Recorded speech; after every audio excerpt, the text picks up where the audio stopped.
Charlie, is the modern work environment broken? I believe it is, Brad. How so? I think that it's very strange that we are going through our motions and we are spending half of our lives working, yet right now, 8 out of 10 people in the workforce report that they're feeling disconnected, disengaged, unfulfilled. And I just think we deserve more than that. So that stat alone proves it to me that the vast majority of people are not connected to the work they're doing or the company they're at, and that's not okay. Is that a new trend? Have we always been 8 out of 10 at a level of disengagement, or is that increasing in recent years, months? It's increased definitely in the last 4 years. I mean, we all went through a roller coaster with COVID and then the Great Resignation. But it's a stat that was pulled by Gartner recently. So it's definitely something that is in the air right now, and we're feeling it. Why do you think employees are so disengaged with their work? I think it comes back to the companies, to be honest. Okay. And it's not necessarily always leadership down. It can be from the bottom up where influence and impact are made. But I think it's very simple that a lot of companies, especially in recruiting, we hear it all the time, I need a warm body. I got to fill a seat. And it's so much more than that. These are human beings that we are, making introductions and connections for. And I think if every leader in every organization established this idea of just let's treat people as humans, let's look at them for who they are behind their title. Let's take a moment to get to know who they are when they're not a professional. It's as simple as that. It's just making that human to human connection, and we just go through the motions, and people feel like cogs in a machine. I think the stat is a typical sales rep in staffing and recruiting lasts about 18 months before they leave, and it might even be expedited at this point. That might be old data. Mm-hmm. I see it. You certainly see it in your seat.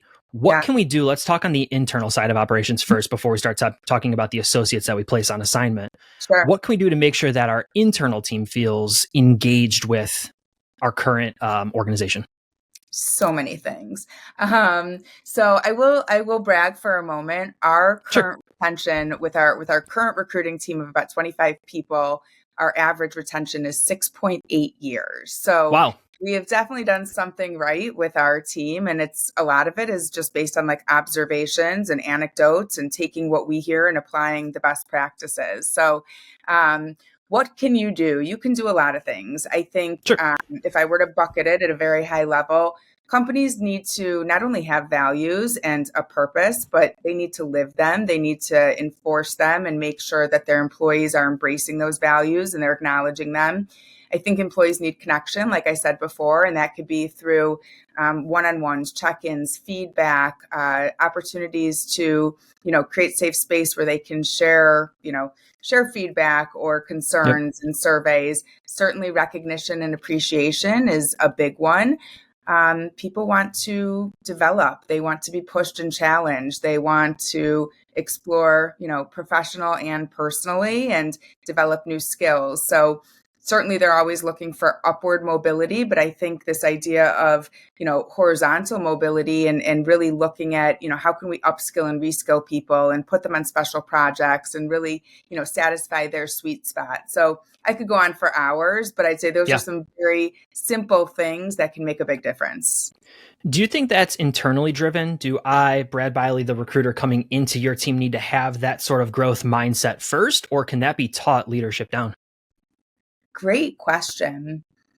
I think a lot of soft skills are innate. And when I think of the people we've hired on our team, it does come down to soft skills. We are looking at who they are as a person more so than what technical certifications, necessarily education that they bring. So I do think it's probably a combination of the nature nurture and a little bit of what you were born with, but certainly what you've been exposed to up until that point, what type of work environments, what type of work in general. But I'd say that most of our decisions are instinctual, that this person is going to add to our culture. Okay. Do you find that there's an increased level of disengagement among remote teams as opposed to teams that work together at an office? I'm a little biased because we are Okay. a fully remote company and we've worked Okay. very, very hard to make that work for our team. And I would say we do a very good job at it, and we see a lot of our clients do Yeah. a good job at it. I think companies can very easily fall into the trap of offering work from home without fully thinking it through and all the processes and policies and, philosophies that need to change with that approach. So I will say probably half of the companies are getting it wrong, maybe even more. Yeah. And it's just going to be a matter of time. I mean, that is still a new concept. So as it continues to play out, I think ultimately hybrid is going to be the most attractive on the job seeker and candidate side for sure. We're a fully remote team as well. Most of us are in Buffalo, but it's growing the number of people who are not from the area. Mhm. And one thing that I think I found in we're almost on 5 years now of being a fully remote team, is you need to be so intentional in getting to know somebody at the human level. It's so easy to get on Zoom and say, listen, we have 20 minutes, let's get right to it. And I don't care about who you are, what you're doing. And it's sad to say, but when you block off and you function sort of in this calendar mindset, Mhm. I know I only have Charlie for 15 minutes, so I can't ask her about her day or what she's doing this weekend because I only have her for 15 minutes. You don't have that water cooler. You don't have that, hey, I'm making a K-cup at the, the coffee pot, whatever it might be, where we sort of have that organic, hey, how's your weekend? Or, how's the family? Things like that. You need to be so intentional with that. How do you find time for that in a remote setting with your organization specifically? That has been a challenge, but I think there are a lot of creative ways that you can solve for it. And I mean, you hit the nail on the head. I mean, that's exactly what happens. You get in a Yeah. meeting and, part of me wants to say, how was your weekend? Tell me about, what I saw you doing on Instagram. But if we have 20 minutes, that's probably going Right. to take a good 17. So what we do is we carve out time for connection. And Okay. most of it is very intentional. We get together with our team quarterly, usually for a full day. That's a combo of learning and team building and maybe some entertainment. For a couple years, we were taking retreats, and we went to Mexico as a team 2 years in a Wow. row. And I hope we could do that again when the economy picks up. But another fun thing we do is we use this app called Shuffle. And so every month we're assigned someone else in the company, and it's very random, and you get paired up with them. You get 15 minutes where you don't know who you're going to be talking to. And then we give some prompt questions if people want to use those or if they just want to chat, but gives everyone that opportunity. And then as a leader, I'm meeting with every person on my team 15 minutes a quarter. And the way I start those meetings is this is not about work. I don't have metrics in front of me or, production information. I want to know about you, what's going on. And then when people know that's a space to connect and they can anticipate that. And I think that is part of that balance, is just making that space. We're just getting back from a 4-day retreat as a full team. The first time we've done that. We did it last year. I couldn't go because I was speaking at an industry event, but we did it last year. So we do it annually. My biggest takeaway from that was, outside of the learning, yes, there's team meetings, there's things like that. That's all good. Mm-hmm. Just talking to people over lunch or getting to know people after hours, whatever it was, that was my biggest takeaway. I talked to so many people who I don't interact with on a day-to-day basis on Team Haley. And that was fantastic because you have so much in common with people. But to your point, if we're living by a calendar, I have you for 15 minutes. Mm-hmm. I need you to answer the questions that I have so that I can get on with my day. As much as I want to know about your weekend, it's just we don't carve out that time. And I think you need to be intentional with it. Exactly. And that was what our retreat was all about. We actually said no laptops. There was no work. It was just about connection. And, it's funny. The first year we built in a bunch of, Olympic style beach games and team building. That's what we did. And the team had a blast. But then the feedback for the second year was, we just want to hang out and we just want to chill and, be at the pool, be at the beach. And the ROI on the connections made over those 3-4 days you can't measure it, and it's invaluable. Yeah. And I will fight that to my grave. Like there is a strong ROI there. We did Olympic style games as well, and I gotta tell you, we got some cheaters on Team Haley. We have some grade A cheaters. There are people who hear the rules and know how to strategically think outside the box, and that's great. That's fantastic, right? Let's not limit ourselves. Let's not box ourselves in. And then if you're listening, you know who you are. We have Uh-huh. some cheaters amongst Team Haley. And that was shocking to say the least. Exactly. No, and I'm a competitive person, so it's like you get Yeah. on the team, get ready. We're Yeah. fighting. Yeah. So, okay, we talked internally. We talked about handling disengagement internally and really how to make your workforce more engaged in the organization with each other. For those listening, and we specialize in staffing and recruiting, so right in your world, we're placing temps on assignment who might only be on a short-term contract. It's probably likely that they're not going to be engaged in the organization because they're only there a few weeks. They're only there for a short assignment. How do we make sure that those employees feel just as engaged in the work that they're doing as somebody who is full-time in that facility? I'm not sure there's a way to make them just as engaged, and I'm also not sure how important that is, to be honest. Okay. And we focus on a lot of permanent placement. So again, I've got a little bit of a bias there, but I think that's a decision companies need to make when they are, bringing in temp. And what is the rationale for bringing in temp? Is it just because it's truly a temporary need and it's seasonal, or is it because they don't want to bring on a fully salaried employee? But you get what you pay for, and you have to remember that, a full employee, a W-2, is going to embrace your culture. They are probably there for more than a job. So I think you have to consider that. If it's the company's decision, there's intentions to bring that person on full time, I think there's little things you can offer them. Give them a voice, give them that space to speak up, even if they're, there for a short while. Recognize them, appreciate them, and even like flexibility, if that's an option, and they can really, work on the hours that make the most sense for them. I think those little things go a long way for anyone you employ, regardless if it's full-time or part-time. Yeah, I like that answer a lot. I think it is very difficult, and I continue to hear that it's difficult, right? You have somebody who's going out on assignment. They're sort of being forced into a team. You're trying to make that first impression, but you're also trying to make that lasting impression where you want to be a part of the team, but it is sort of an outcast scenario, and it is a little difficult at time. How do you find, in your experience, you've become ingrained in the clients that you work with? So a lot of the clients that I'm talking to and a lot of the challenges that I'm hearing throughout our industry is it's incredibly difficult to drive orders right now, drive new business. Pretty much every conversation I'm a part of is, well, how do we drive orders right now? We can find the talent. We're great at recruiting. I can fill any order you give me. I can't get the orders. Yeah. What are you seeing is working in terms of your methodology of engagement and putting people first? What are you finding is working well to drive those orders?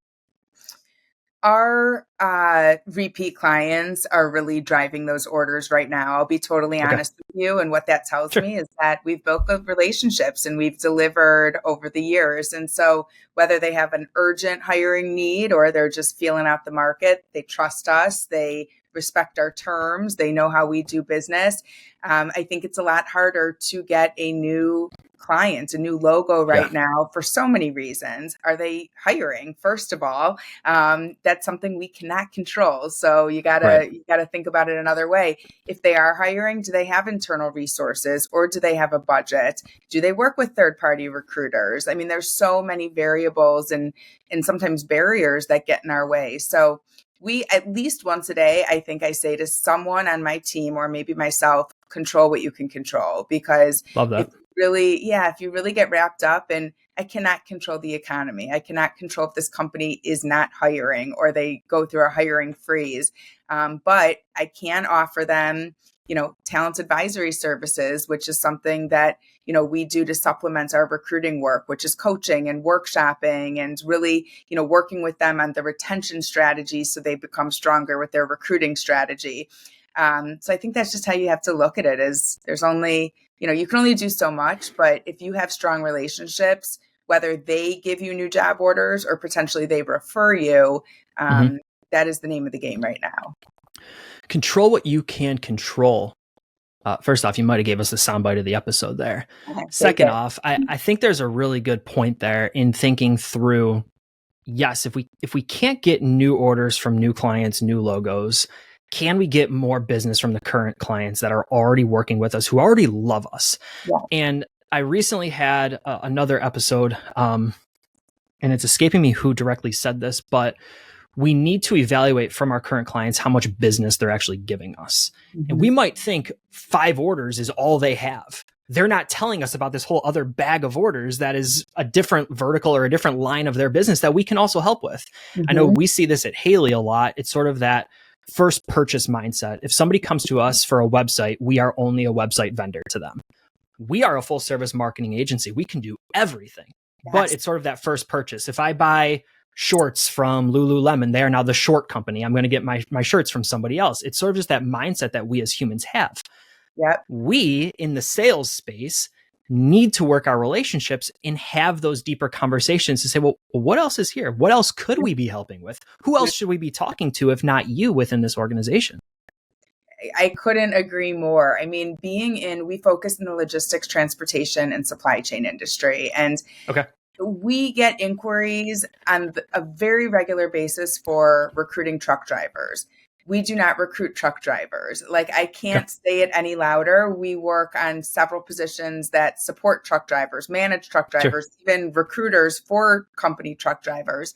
But there's a perception, and it's like, unless we put on our website, we do not recruit truck drivers. People are still going to see, a transportation recruiter. That's what their mind goes to. But you're right with the first purchase mindset. I mean, when we started, I was a solopreneur, so I could only, work in a very small segment of our space. And that was who I was and what our company was for probably 3 or 4 years until we started to expand within the greater supply chain industry. And there are still people who knew me from those days who come up and they're like, wait, you recruit executives? And it's like, yeah, that's almost half of our business. You just know us because we found you a customer service person in 2014. That is a very hard, it's a very hard perception to change. But that's the marketing and awareness that we got to work on. Yeah. So you'd said control what you can control. I also, in just sort of learning a little bit more about you, saw your favorite quote on your website, which is, if you change the way you look at things, the things you look at change. What does that mean to you? It's all perspective. I am a total empath, which I think for many years I thought was a weakness in business and a weakness as a woman and as a woman leader. But to me, if I change my perspective, that's me putting myself in someone's shoes, whether I've actually been there and I can take myself to that place, or I can imagine it, or I communicate with them to understand what they're feeling.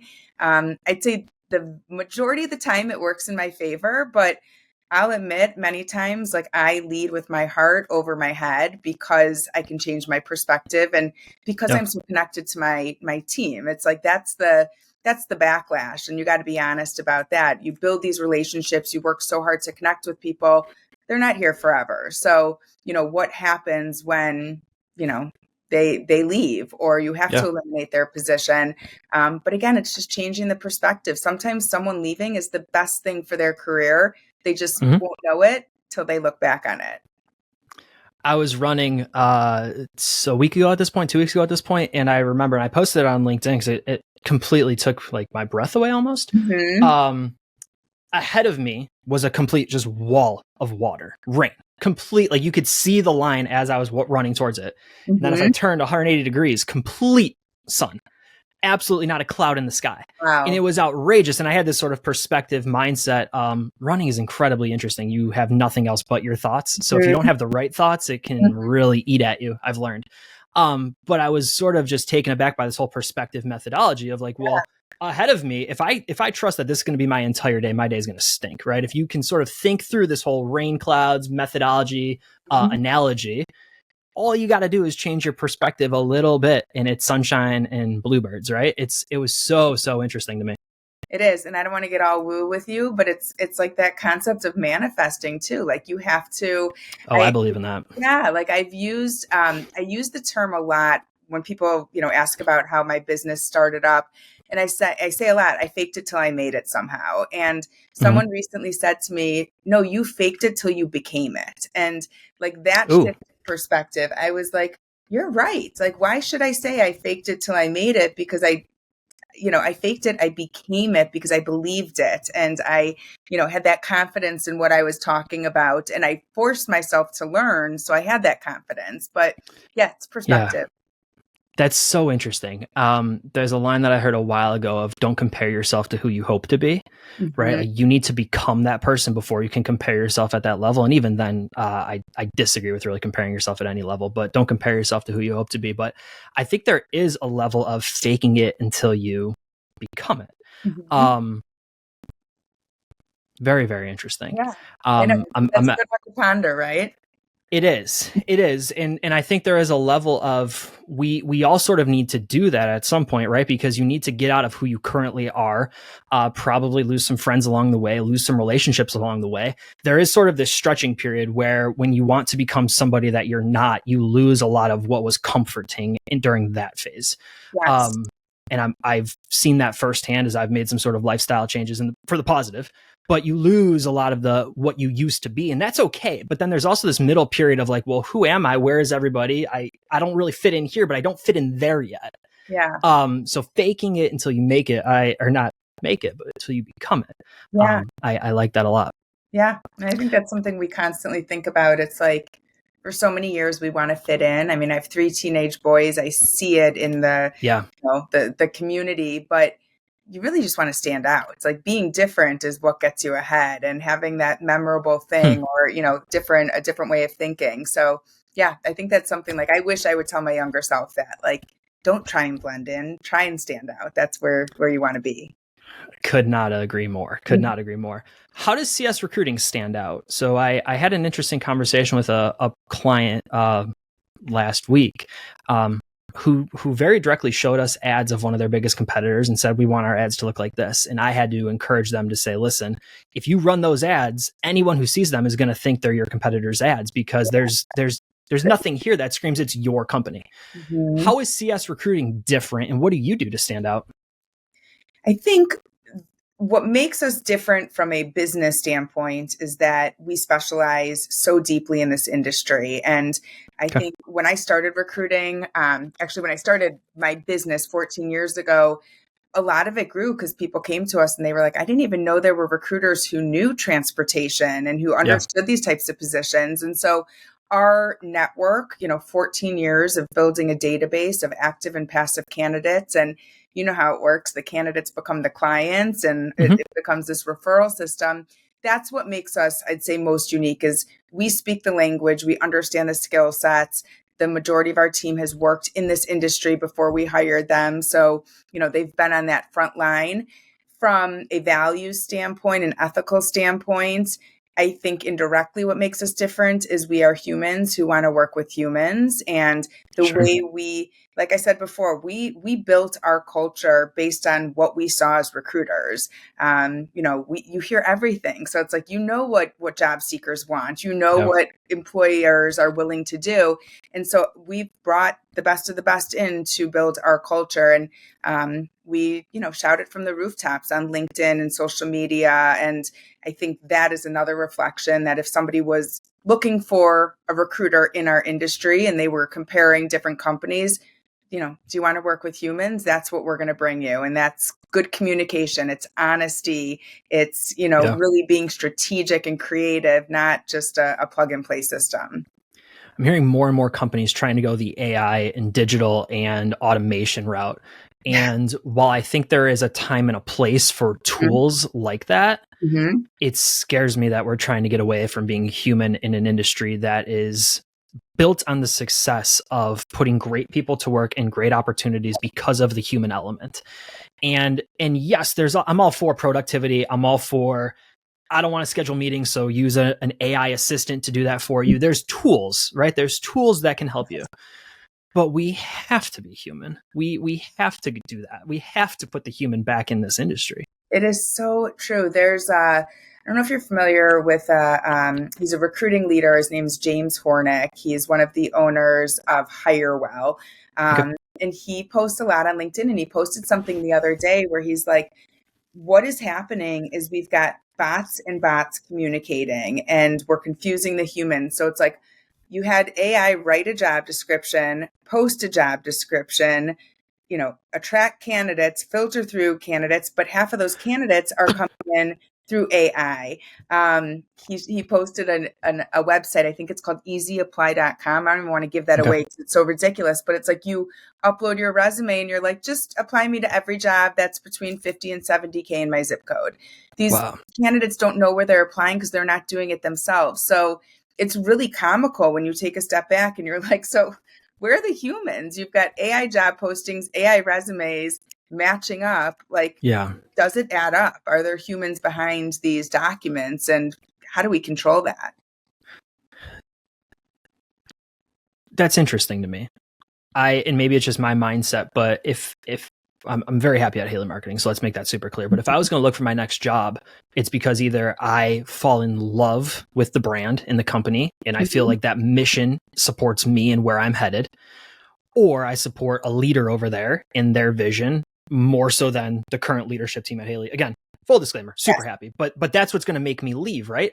I could not fathom the thought of just uploading a resume and sort of saying, just find the role. But I think that's also where staffing and recruiting firms, where we have the opportunity to find the right role for somebody, right? We can coach them. We can be that career coach. We can be that career advocate and say, listen, this is what you're really good at. Let's get you into this position. This is perfect for you. And they're not operating blindly, but it's more of a career coach. It's driving somebody to the right team. Exactly. And I mean, some of the basics, teaching someone how to search for a job. I mean, we talk a lot about preparing them to interview or negotiate and, companies how to onboard and facilitate that process. But how about just, writing a resume, writing a job description, and then looking for jobs, setting up those alerts to make sure, you deserve to do something that you enjoy. Charlie, I got to ask, because I've been looking at it now for about 20 minutes. What goes into being a nice human? Authenticity, just like be yourself, see people for who they are. I was raised with like the idea of be nice to the janitor, and you just never know. Everyone has a story. You never know what's going on. So just, be a nice human. And it's amazing when you are nice, like how that ripple effect spreads. Like you smile at a stranger, their smile carries on to that next stranger, and we can make a big difference that way.